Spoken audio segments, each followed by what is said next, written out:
اس میں پھر وہ ہم لگن بھی ڈال دیتے ہیں، محبت بھی ڈال دیتے ہیں، خوشی بھی ڈال دیتے ہیں، ہم اتنا اس میں اٹریکشن ڈال دیتے ہیں کہ بس مجھے یہ چیز چاہیے. شاید وہ چیز آپ کے لیے ویسی نہ ہو یا چیز آپ کے لیے بنی ہی نہ ہو. شاید اس چیز میں ہمارے لیے سکون نہ ہو، ہمارے لیے عزت نہ ہو، اللہ نہ کرے. تو جب بھی مانگے اللہ تعالیٰ سے خیر، برکت، عزت کے ساتھ مانگے. اگر آپ ایک خواہش کے پیچھے، ایک چیز کے پیچھے دوڑ رہے ہیں، شاید اللہ تعالیٰ نے وہ کسی اور کے لیے بنائی ہو یا اس سے بہتر آپ کے لیے بنائی ہو. اگر کوئی چیز اللہ تعالیٰ لے بھی رہا ہے تو وہ ہماری ہی بہتری کے لیے ہوگا. اگر ہمیں دے رہا ہے تو ہماری ہی بہتری کے لیے ہوگا.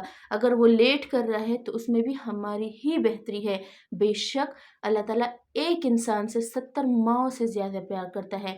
شاید اس چیز میں ہمارے لیے بہتری نہ ہو تو کیسے ہمیں وہ چیز اللہ تعالیٰ دے سکتے ہیں، کیسے نقصان پہنچا سکتا ہے ہمیں. شاید اس چیز سے کی وجہ سے ہماری زندگی اللہ نہ کرے ڈسٹروائے ہو جائے. تو کیسے ہمارا رب جو 70 ماؤں سے زیادہ پیار کرنے والا ہے ہمیں وہ چیز دے دیتا کہ ہمیں نقصان پہنچ جائے. کیا یہ ٹھیک بات ہے؟ obviously نہیں. اللہ تعالیٰ وہی کرتا ہے جو ہمارے لیے بہتر ہوتا ہے، جس میں ہماری ہی بہتری ہوتی ہے. اس کے بعد آتی ہے دعا کے بہترین اوقات، جس میں قبولیت کی کوئی نہ قبول ہونے کی کوئی بات ہی نہیں ہے. سب جو حدیث سے بھی ثابت ہے، جس میں یہ زور بھی دیا گیا ہے کہ تم فلانے ٹائم پر دعا مانگا کرو تو اللہ تعالیٰ تمہاری ہر دعا پر کن کہہ دیں گے. وہ ٹائمنگز کون کون سی ہے؟ سب سے پہلے جو ہمارے پاس آتا ہے دن میں 5 وقت وہ ٹائم آتا ہے. اذان اور اقامت کے درمیان جو ٹائم ہوتا ہے اس میں اللہ تعالیٰ فرماتا ہے تم جو بھی مجھ سے مانگو کہ میں تمہیں دوں گا. تم دنیاوی کوئی چیز مانگو، تم وہ چیز مانگو جو تمہارے لیے بہتر ہے، تم مجھ سے بہتری مانگو، تم مجھ سے برکت مانگو. نمبر 2، سجدے میں اللہ تعالیٰ کے قریب سب سے زیادہ انسان ہوتا ہے.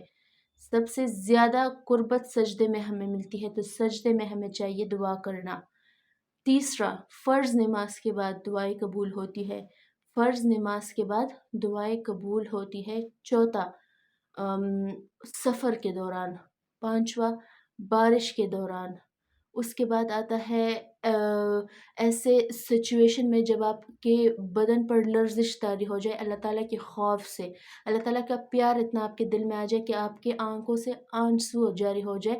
اس ٹائم کی دعائیں بہت قبول ہوتی ہے.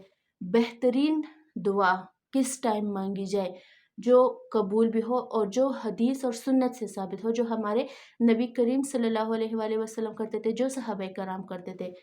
سلام سے پہلے یعنی کہ اتحیات درود شریف پڑھ لی، اس کے بعد آپ جو بھی اللہ تعالیٰ سے مانگیں گے مانگے، سجدے میں مانگے. کچھ لوگ کہتے ہیں ہمیں عربی نہیں آتی، آپ سجدے میں مانگے. بیٹے کے لیے مانگنے بیٹے کے نام سے مانگے، بیٹی کے لیے مانگیے بیٹی کے نام لے کر مانگے، شوہر کے لیے، باپ کے لیے، ماں کے لیے، کسی بھی رشتہ دار کے لیے جو بھی چاہیے ہو اپنی زبان میں مانگے. اللہ تعالیٰ ہر ایک زبان کو، اللہ تعالیٰ ہر ایک کیفیت کو سمجھنے والا ہے.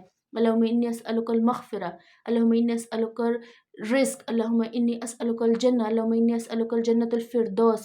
نبی کریم صلی اللہ علیہ وآلہ وسلم نے فرمایا ہے کہ تم جنت میں سے جنت الفردوس مانگا کرو. اے میرے اللہ مجھے رزق دے، عزت دے، مجھے جنت دے اور جنتوں میں جنت الفردوس دے. آپ سلام سے پہلے یہ سر بہت عربی بہت ایزی زبان ہے، اگر ہم سمجھے ٹرانسلیشن آپ اپنے مائنڈ میں بٹا لیں. اپنے والدین کی مغفرت کے لیے دعا کریں، اپنے بچوں کے لیے دعا کریں. باپ سے، میری اسپیشلی پیرنٹس میں سے والد صاحب سے ریکویسٹ ہے کہ اپنے بچوں کے لیے جولیا بھر بھر کے دعائیں مانگے، کیونکہ باپ کی دعا کبھی بھی اپنے بچوں کے حق میں رد نہیں کی جاتی. باپ جو بھی جس ٹائم بھی اپنے بچوں کے لیے مانگتے ہیں وہ قبول کی جاتی ہے. ماں کی بھی قبول کی جاتی ہے، مگر یہ درجہ باپ کو دیا گیا ہے کہ والد صاحب جب بھی بچوں کے لیے کچھ مانگیں گے اللہ تعالیٰ فوراً اس دعا پر کن فرما دیں گے. یہ تھی کچھ شکوک و شبہات جو میں نے دور کے. اللہ تعالیٰ سے دعا ہے کہ کلیئر ہو جائے آپ کا مائنڈ، کہ کیوں آپ اپنے مائنڈ سے نکال دیں، شک نکال دیں. شک نہ کیا کرے، شک گناہ ہے، اسلام میں شک کرنا جائز نہیں ہے. دعا کی قبولیت کی بہترین اوقات اور سب سے بہترین اوقات ہے سلام سے پہلے، نماز میں، فرض نماز میں، سنت میں، نفل میں، واٹ ایور. اللہ تعالیٰ کے حضور آپ بیٹھے ہیں، اللہ تعالیٰ سے مانگ رہے ہیں، اللہ تعالیٰ کی عبادت کر رہے ہیں. اللہ تعالیٰ سے مانگے جو بھی مانگنا ہے. انسان کے آگے کبھی ہاتھ نہ پھیلائے. اللہ تعالیٰ کہتا ہے کہ جب تم انسان سے مانگتے ہو تو وہ محتاجی میں تمہاری کبھی دور ہی نہیں کرتا، کیونکہ تم مجھ سے نہیں مانگ رہے. جس سے مانگنے کا حق ہے اللہ تعالیٰ آپ کو دے گا، اس کو بھی دے رہے. آپ کو بھی دے سکتا ہے۔ اللہ تعالیٰ سے مانگے، رو رو کے مانگے، اللہ تعالیٰ سے گڑ گڑا کے مانگے، وہ ہمارا رب ہے، ہمیں کبھی مایوس نہیں کرے گا، ہمارے ہاتھ کبھی نہیں لوٹائے گا۔ ایک جگہ اللہ تعالیٰ نے خود فرمایا ہے کہ مجھے شرم آتی ہے جب میرا بندہ مجھ سے مانگتا ہے اور میں اس کو خالی ہاتھ لوٹا دوں۔ ہمیشہ انہوں نے ہمیں دیا ہے، جولیاں بھر بھر کے دی ہے۔ اللہ تعالیٰ کا جتنا بھی شکر ادا کرے کم ہے، ہر حالت میں خوش رہنے کی کوشش کرے، جہاں بھی رہے اللہ تعالیٰ آپ کو اپنی حفاظت اور عزت کی چادر میں تعمیر رکھے، اللہ تعالیٰ آپ کو سلامتی دے، خوشیوں والی زندگی دے۔ زندگی بہت توڑی ہے، زندگی جینے کا نام ہے، ہر دم ہر پل خوشیاں بانٹے، خوش رہے۔ اپنا ڈھیر سارا خیال رکھیے گا، مجھے بھی دعا میں یاد رکھیے گا، انشاءاللہ کل ملتی ہوں آپ سے۔ اللہ حافظ جی۔